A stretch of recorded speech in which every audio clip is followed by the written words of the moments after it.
No time to waste. Let's get it. Let's go. You're a diversity, equity, and inclusion leader. Can you explain to me what is that and how does that work? Yeah, so that means that, again, my focus, my learning laboratory is the workplace. So I roll into organizations and I ensure that Black people, that people of color, that women, that gender minorities, that sexual minorities, that people with disabilities are being treated respectfully and appropriately and fairly within the context of the workplace. Did you guys hear that? She mentioned Black people, but she mentioned all other kinds of people as well. What she didn't add in there was veterans, and I think she did say disabled people. But she makes sure that everybody is treated fairly within the workplace. So DEI was not only for Black people, for the white people that don't like the whole conversation of it. It was not only for Black people, and there were Black women and Black men who were going into certain places and work and making sure the work environment was even fair for white people. So the big pushback on it just being from Black, I'm telling you, is crazy. But let's keep going. Protected categories are protected for a reason. And a lot of people are, when people are actually keen on hiring folks from these demographics, because that's the first hurdle, a lot of organizations don't have any of these folks represented. If they actually do hire folks from underrepresented demographics, a lot of people will hire and then tokenize, hire and then tell them to go sit down and shut up. We got you for the picture on the annual report. We got you for the picture on the website. Now don't contribute. And those microaggressions are not at all insignificant. Like people are making stereotypes and talking about how people talk, how people dress, making racial implications and comments, things that are inappropriate in the world, much less the workplace. So my job is to go in and I quantify, like I do metrics. And my company is the only company that can actually quantify diversity, equity, and inclusion, and then create a metrics-based accountability system for making sure that we close the gap, because Black people in companies all across this country and all around the world are often having a very different experience from white people in companies. And even if you just look at the organizational chart, you often have the most diversity at the bottom of the pyramid, and the higher up you go, the more white and the more male the organization becomes.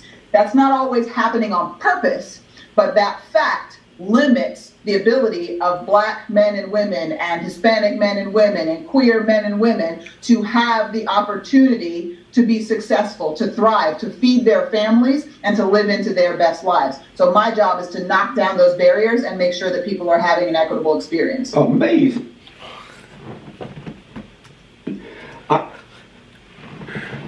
Amazing. Anyways. So, no, that was beautiful. That was well said. So she tries to make sure that everybody has the opportunity in the company. So it's not just about Black people getting the opportunity. It's about everybody getting the opportunity. But, I think this was interesting, too. I like how Jesse sat there and actually listened. He just listened to what she had to say and let her speak normally. Normally, he interrupts and says a bunch of stuff, but he really wanted to hear what she had to say. And I admire that, because I think what she has to say is actually important, because the reason why it was created was to even up the playing field for everybody. But let's go on. I like these conversations.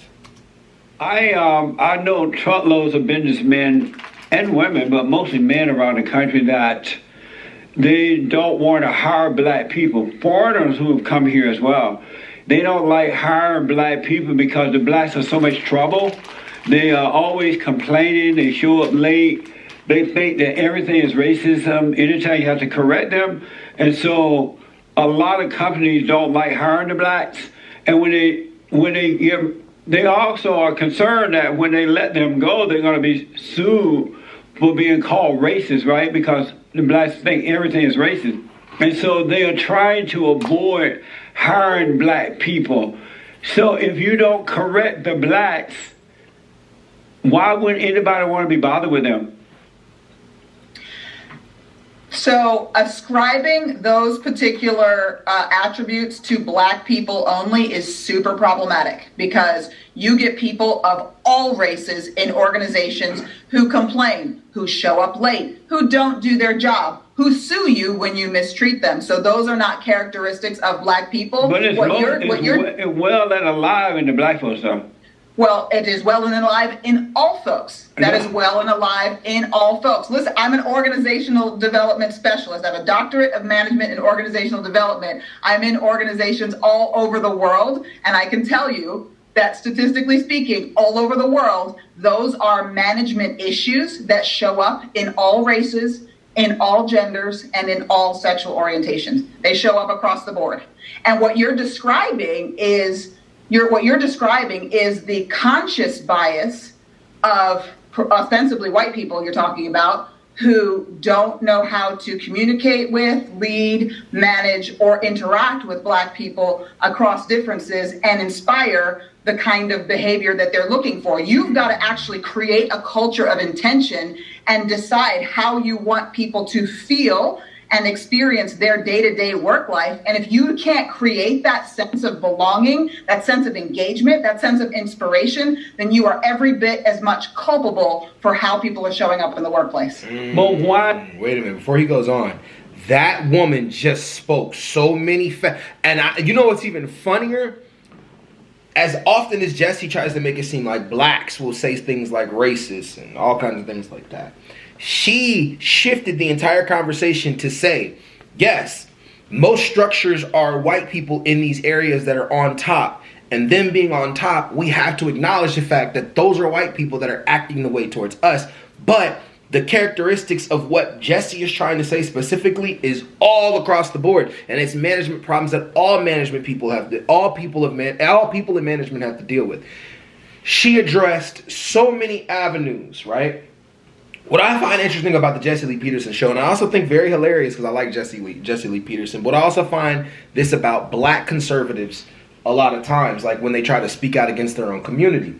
Of course, he was quick to say the stereotypical things about black people, but when she acknowledged that it was everybody, why didn't he hop on the bandwagon and say, she's correct, she's not wrong about that? Everybody watching can know that everybody plays a role in those things. I've worked around a ton of white people who complain more, who whine, bitch, and moan and cry about every fucking thing while making a decent amount of money. I've worked around plenty of people like that. So on the white side, I've worked around Hispanic people that do that. Well, actually, to be honest, like Hispanics are the ones I've worked around that are least likely to complain, from what I've noticed. But I mean, I've worked around a ton of different kinds of people, and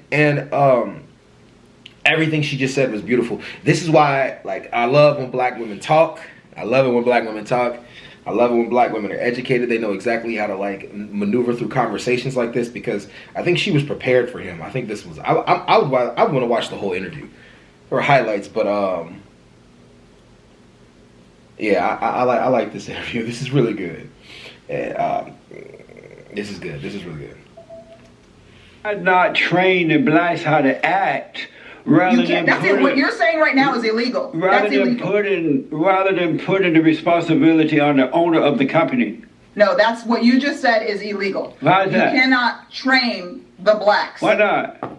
That's not, you have, if you are offering training, you have to train everyone. You can't make assignments by race like that. There are laws that protect against isolating groups for purposes like that. You can't do, that's like, you can't just hire people. You can't hire people because of their race, because of their gender. Well, no, I'm not talking about the company training them. Why don't your job, won't you switch your role rather than putting that responsibility on the companies? Why not train the blacks how to work, how to act at work? Before he finishes, I want y'all to understand something, because y'all are like, well, that's what DEI does in affirmative action programs. That's what they do. No. They offer the opportunity for an employer to be able to see that somebody is just as qualified who is black, Hispanic, gay, a woman. They offer the opportunity. This is why if you look into specifically affirmative action, because diversity, equity, inclusion programs, definitely there's massive amount of examples where veterans have gotten hired, disabled people have gotten hired, but that's neither here nor there. Look into affirmative action. Who benefited the most? White women. If it's predicated upon race, why did white women benefit the most? Because you can't create a program that only benefits one group of people. But you can signal, like, look, there are people who are just as qualified. So that's what it is. Like that's what it is. When they're hiring anybody, these people are just as qualified as white people. They're just as qualified. They're just not getting the same opportunities. And it was trying to push for that kind of opportunity. But it's good. And she's right. What he's saying is illegal. You can't relegate specific things towards anybody. Everyone would have to take the program. And that's just the reality of it. Work. That is an absurd notion. Oh, why? It's hard to train them?